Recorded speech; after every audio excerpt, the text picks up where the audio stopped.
नमस्कार, अपना बिहार में स्वागत है आपका। मैं हूं आपके साथ सिरांधा। बुलेटिन में सबसे पहले बात हिंदुस्तानी अवाम मोर्चा की। जी हां, मिशन 2019 के पहले ही जीतन राम मांझी के कुंबे में दरार पड़ गई है। पार्टी के प्रदेश अध्यक्ष वृषण पटेल और राष्ट्रीय प्रवक्ता दानिश रिजवान ने इस्तीफा दे दिया है। दोनों में से किसी ने फिलहाल ये साफ नहीं किया है कि उनका अगला ठिकाना कौन सी पार्टी होगी, लेकिन कलह से पार्टी को बड़ा नुकसान होना तय है। ये रिपोर्ट देखिए। मांझी से छूटी पतवार, क्या करेंगे जीतन राम? चुनाव से पहले हमको लगा है डबल झटका। प्रदेश अध्यक्ष और प्रवक्ता के झगड़े से टूटी पार्टी, क्या होगा जीतन राम की पार्टी हम का? लोकसभा चुनाव से पहले जीतन राम का कुनबा बिखरने लगा है। प्रदेश अध्यक्ष वृषण पटेल और राष्ट्रीय प्रवक्ता दानिश रिजवान ने पार्टी से इस्तीफा दे दिया है। वृषण पटेल ने कहा कि बंगाल में ममता बनर्जी शेरनी की तरह फाइट कर रही थी, लेकिन जीतन राम मांझी ने जो बयान दिया वो महागठबंधन की लाइन से सही नहीं था। साथ ही पटेल ने दानिश के कांग्रेस रैली को लेकर दिए गए बयान का भी विरोध किया है। ममता बनर्जी अपने स्तर से बीइंग ए मुख्यमंत्री धरना पर बैठी हैं, इसको हम उचित नहीं समझते हैं। जिस तरीके से कांग्रेस पार्टी के नेताओं ने घोषणा किया, जिस तरीके से कहा कि सुपर डुपर हर मामले में सुपरहिट रैली होगी, सहयोगी दलों के नेताओं को बुला करके बैठने तक का इंतजाम नहीं किया, तो मुझे लगता है कि आयोजन के मामले में सुपर फ्लॉप रैली है। यही वो बयान है जिसे वृषण पटेल ने मुद्दा बनाकर इस्तीफा दिया है। हालांकि उन्होंने साफ किया है कि वे महागठबंधन का हिस्सा रहेंगे। तरह का बयान सही नहीं है। जब सारा महागठबंधन का घटक उसको सराह रहा है तो हम लोगों को भी नहीं बोलना चाहिए।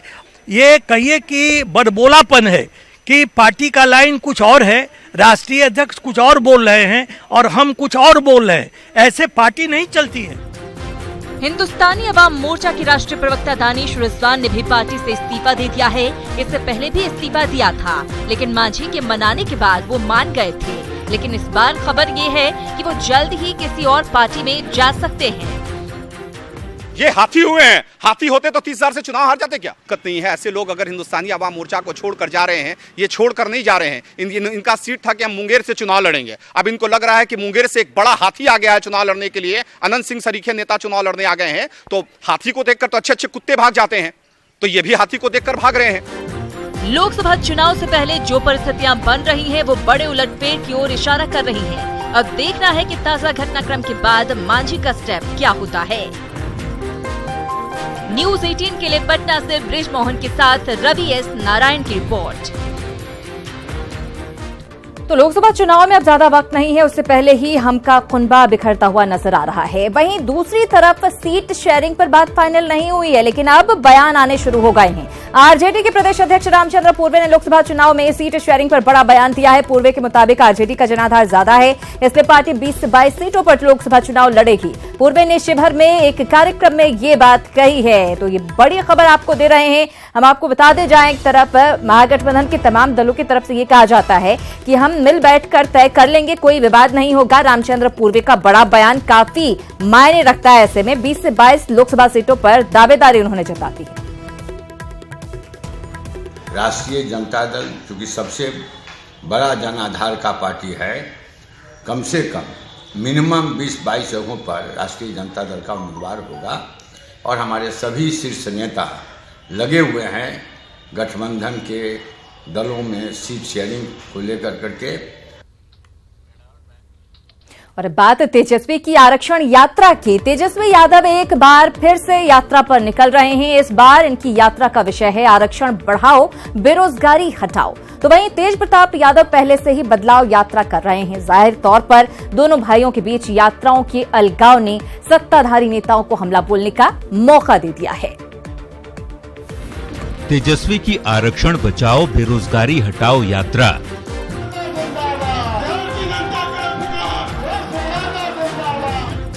पहले से बदलाव यात्रा पर हैं तेज प्रताप यादव।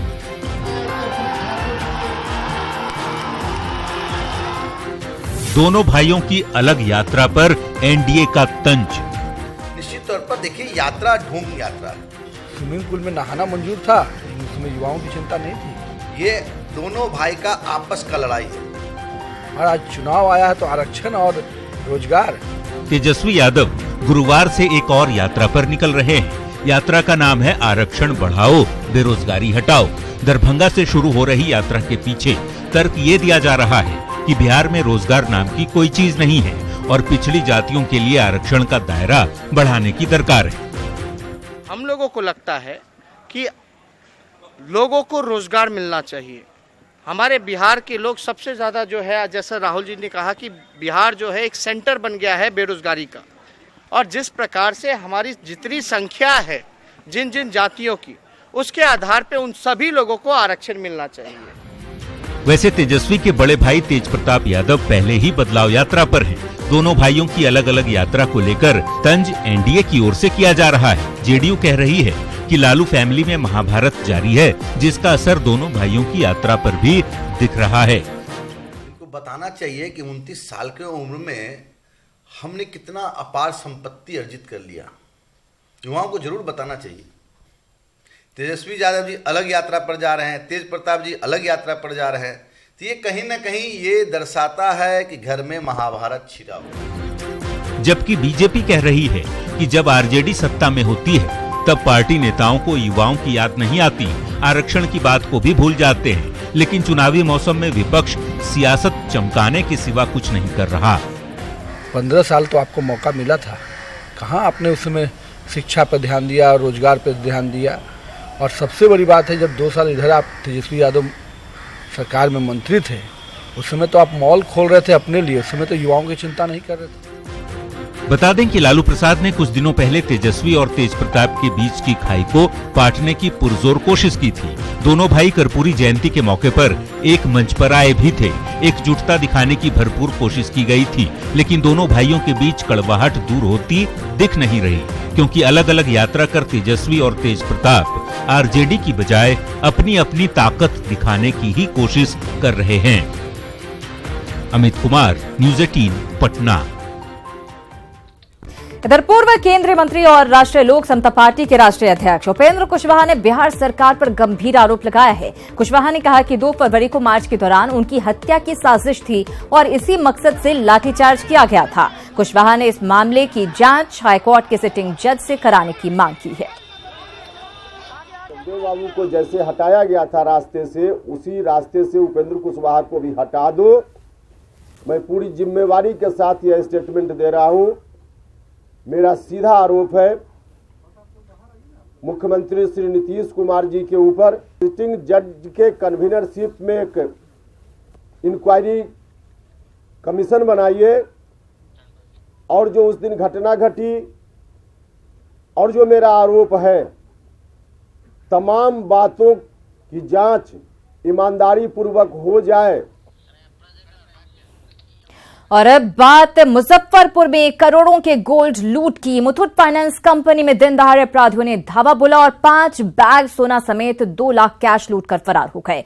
बिहार में सोने की अब तक की सबसे बड़ी लूट में शामिल बदमाशों की धरपकड़ में पुलिस जुटी है। डीजीपी का दावा है कि लुटेरे जल्द गिरफ्त में होंगे। मुजफ्फरपुर में सबसे बड़ी सोने की लूट। मुथूट फाइनेंस में करोड़ों के गोल्ड पर डाका। थाने से महज 500 मीटर पर वारदात। बिहार में सोने की सबसे बड़ी लूटकांड को मुजफ्फरपुर में अंजाम दिया गया। बुधवार को दिन दहाड़े हथियारों से लैस 5 बदमाश भगवानपुर चौक स्थित मुथूट फाइनेंस कंपनी में घुसे और सुरक्षाकर्मी को बंधक बनाकर गोल्ड लूट की वारदात को अंजाम दिया। कर्मियों की माने तो 10 करोड़ के मूल्य की सोने की लूट की गई। बताया जाता है कि कस्टमर बनकर बदमाश कंपनी के दफ्तर में दाखिल हुए थे और फिर स्ट्रांग रूम में 5 बैग में सोना भरकर वहां से फरार हो गए। इस दौरान तकरीबन 2 लाख कैश की भी लूट की गई, जिसमें 5 से ऊपर अपराधी मुथूट फाइनेंस के चैम्बर में गए और सेफ खुलवा करके वहाँ पर जो कस्टमर का सोना होता है उसमें से कुछ सोना को बैग में भर करके ले गए हैं। इनका 9 करोड़ का लिमिट है, उसमें से जो सोना ले गया है इनकी जुबानी करीब 5 करोड़ का है।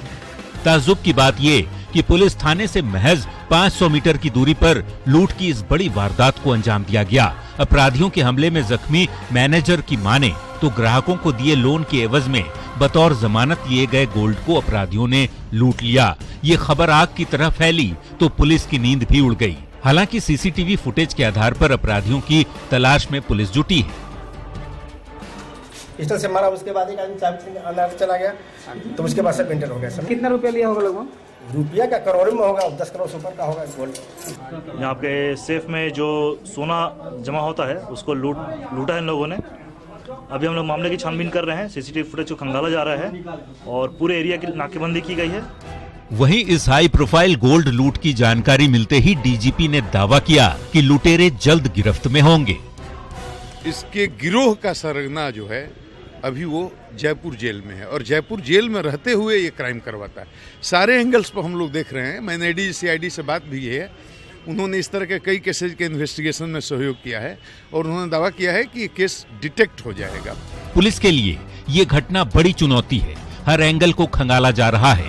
प्रदेश के नए डीजीपी आए दिन दावा करते हैं कि अपराधियों को किसी हाल में नहीं बख्शा जाएगा, कानून का राज बहाल रहेगा। लेकिन साहब, जब थाने से आधे किलोमीटर की दूरी पर अपराधी दिन दहाड़े लूट की वारदात को अंजाम दे रहे हों तो ये सुस्त पुलिसिंग का नमूना नहीं तो और क्या है। न्यूज़ 18 के लिए मुजफ्फरपुर से सुधीर कुमार के साथ पटना से अमित की रिपोर्ट।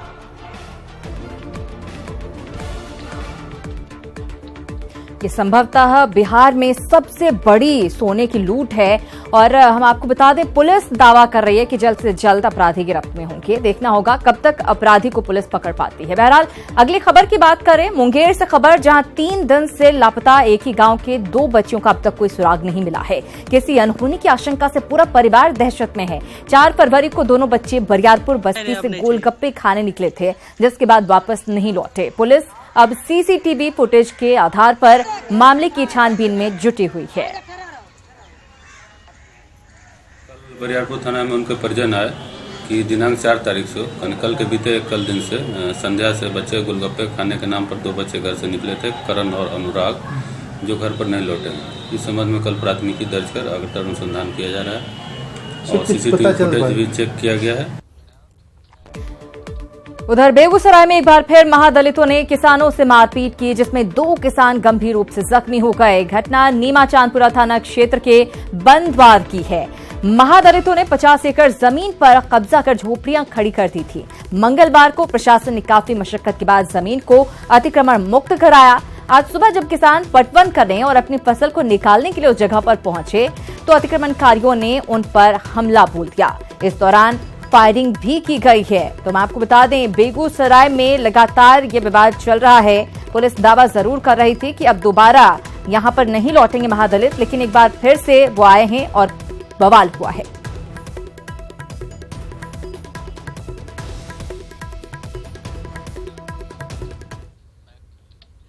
मुख्यमंत्री नीतीश कुमार ने बिहार विधानसभा में सेंट्रल हॉल का आज उद्घाटन किया। विधानसभा की स्थापना के 98 साल बाद सेंट्रल हॉल बनकर तैयार हुआ है। सीएम ने कहा कि उन्हें संसद के सेंट्रल हॉल से काफी लगाव है, जहां सभी दलों के सदस्य मिलते हैं। यहां लाइब्रेरी के साथ खाने पीने का भी इंतजाम है। कार्यक्रम में विधानसभा के स्पीकर विजय चौधरी और डिप्टी सीएम सुशील मोदी भी मौजूद रहे। हालांकि नेता प्रतिपक्ष तेजस्वी यादव ने कार्यक्रम से दूरी बनाए रखी। और ऐसा ही सदन के अंदर चाहे जितना बात में उलझन हो जाए, टकराव हो जाए, लेकिन यहाँ आते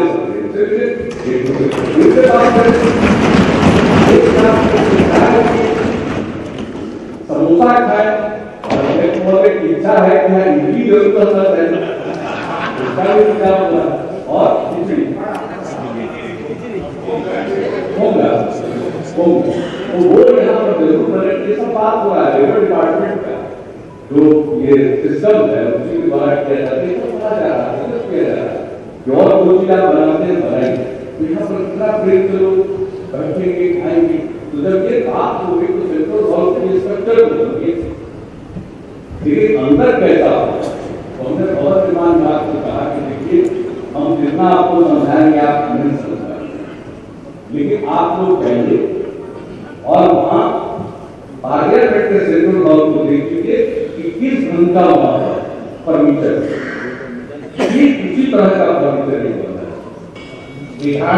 सदन के दोनों सदनों की संयुक्त बैठकें हुआ करें या जब भी इसकी आवश्यकता हो, की विधायिका जिसके आप सभी अंग हैं या रहे, ये हम सबों के लिए गर्व की बात है। और बिहार पुलिस के लिए आज का दिन बेहद खास रहा। राज्य भर के थानों को गश्ती के लिए 1001 गाड़ियां दी गई हैं। साथ ही बिहार पुलिस के इतिहास को समेटे Bihar police coffee table book का भी लोकार्पण किया गया। समारोह में मौजूद सीएम नीतीश कुमार ने एक बार फिर पुलिस महकमे को अपराध के खात्मे की जिम्मेदारी का एहसास कराया। उन्होंने कहा कि विभाग को सरकार की तरफ से सभी संसाधन मुहैया कराए जाएंगे। वहीं अपर मुख्य सचिव आमिर सुबहानी ने कहा कि आने वाला समय पुलिस के लिए चुनौती भरा होगा। इन सब के बीच डीजीपी ने कहा कि पुलिसकर्मी सरकार की उम्मीदों पर खरे उतरेंगे। जो आकांक्षा रहती है, इच्छा रहती है कि हमारे लिए राज्य सरकार ये करे, हम लोग तो वो कर देंगे, लेकिन अब आप लोगों को तो देखना है कि जो लोगों की अपेक्षा है उसके मुताबिक आप काम कीजिए। लोगों की अपेक्षा तो आप लोगों से सर्वाधिक है, और आदमी तो सब तरह का होता है। अगर आप नजर नहीं रखिएगा तो कोई बाएं दाएं नहीं हो जाएगा। नजर तो रखना पड़ेगा आपको पूरे तौर पर, ऊपर से लेकर के नीचे तक आपको मुस्तैद रहना पड़ेगा, नजर रखना पड़ेगा, ताकि न कोई किसी को फंसाए और न किसी अपराधी को कोई बचा। कह रहा हूं कि आज जो हमारी पुलिस है, आज जो मैं हूं, आज जो हमारे डीजीपी साहब हैं, आज जो सारे अफसरान हैं, आज जो करेंगे वो कल के लिए धरोहर हो जाएगा, इतिहास हो जाएगा। कल जो कॉफी टेबल बुक बनेगी आज से 10 साल के बाद, उसमें हमको उस नजर से देखा जाएगा कि हम क्या थे और क्या कर गए। आज स्थिति में इतना बदलाव आया है और 1001 गाड़ियां आज माननीय मुख्यमंत्री जी के फ्लैग ऑफ करने के बाद बिहार के संपूर्ण जिले में थानों को गई हैं, सीधे नाम लिख करके गया है यहां से। और बिहार पुलिस को एक साथ इतनी बड़ी संख्या में, भारी संख्या में गाड़ियों का मिलना एक बहुत बड़ी उपलब्धि है। और आगामी लोकसभा चुनाव को लेकर सभी पार्टियां जी जान से जुटी हुई हैं और इसी के तहत जेडीयू भी जनसंपर्क अभियान चला रहा है। इसके तहत लखीसराय पहुंचे मंत्री ललन सिंह और जेडीयू नेताओं ने विपक्ष पर जमकर हमला बोला। पार्टी प्रवक्ता नीरज कुमार ने तेजस्वी की बेरोजगारी हटाओ आरक्षण बढ़ाओ यात्रा पर निशाना साधते हुए कहा कि तेजस्वी यादव अपने राजनीतिक विरासत बचाने के लिए यात्रा कर रहे हैं। नीरज कुमार ने विधायक अनंत सिंह पर भी निशाना साधा। उधर राजगीर में राष्ट्रीय समता पार्टी सेक्युलर द्वारा आयोजित 3 दिवसीय कार्यकर्ता प्रशिक्षण शिविर के दूसरे दिन पार्टी के राष्ट्रीय अध्यक्ष अरुण सिंह ने केंद्र सरकार पर जमकर चुटकी ली। इस दौरान किसानों को लुभाने वाली बजट पर चर्चा करते हुए उन्होंने कहा कि देश के किसानों को सरकार ठगने का काम न करे। चीजें बनी, ये सब बाजार का गुलाम हो जाता है, किसानों को मारता है। इसलिए हमने कहा था कि आप 8,000 रुपया प्रति हेक्टेयर किसान को प्रोत्साहन भत्ता दीजिए, जिसको इन्होंने प्रति फसल हमने कहा था, और इसको थोड़ी ईमानदारी से तेलंगाना सरकार ने लागू किया, थोड़ी ईमानदारी से, जिसके चलते वहां किसान वाइब्रेंट हो गए हैं, आज लड़ने के मूड में है बाजार से। नीतीश कुमार जी को, माननीय मुख्यमंत्री जी को ये चेतावनी भी देना चाहते हैं कि आने वाले समय में अब यहाँ की जनता आपको सहन करने वाली नहीं है। आप होशियार हो जाइए, और देश की जनता, राज्य की जनता जाग चुकी है। इधर महागठबंधन में सीटों के मामले पर फिलहाल तालमेल के कोई आसार नहीं दिख रहे हैं और इससे लेफ्ट पार्टी खासी नाराज दिख रही है। सीपीआई-एमएल नेता दीपांकर भट्टाचार्य ने साफ कर दिया कि वो 6 सीट पर लड़ेंगे और महागठबंधन में लेफ्ट को लेकर व्यापक बातचीत नहीं हो पा रही है।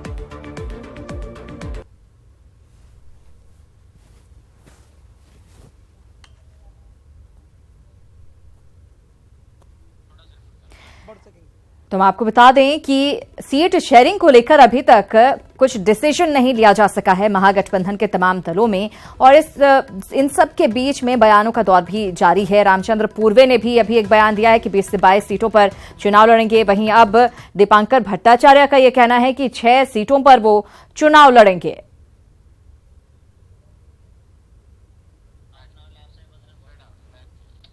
और मिशन 2019 के लिए बीजेपी सीमांचल के केंद्र पूर्णिया से 7 फरवरी को अभियान शुरू कर रही है। इसके तहत पूर्णिया प्रमंडल के बीजेपी कार्यकर्ताओं का एक बड़ा सम्मेलन और खुली सभा के सत्र एक साथ आयोजित होंगे। पूर्णिया के रंगभूमि मैदान में आयोजित इस कार्यक्रम को यूपी के सीएम योगी आदित्यनाथ संबोधित करेंगे। कल होने वाले इस कार्यक्रम को लेकर बीजेपी के तमाम नेता तैयारियों में जुटे हुए हैं। माननीय मुख्यमंत्री जी यहाँ आ रहे हैं, तो इसलिए करके हम लोग की तैयारी चल रही है और कार्यक्रमों में यह उत्साह है। सीमांचल उत्साहित है और जोगी जी 15,000 शक्ति केंद्र टोली के जो हमारे कार्यकर्ता हैं पूर्णिया, अररिया, किशनगंज, कटिहार से जो यहाँ 7 तारीख को आएंगे और 12 बजे से लेकर 4 बजे तक उन कार्यकर्ताओं से जोगी जी बात करेंगे और बात करेंगे कि कैसे 2019 में पुनः हम नरेंद्र भाई मोदी को देश का प्रधानमंत्री बनावे। कार्यकर्ता भी उत्साह से लबरेज हैं।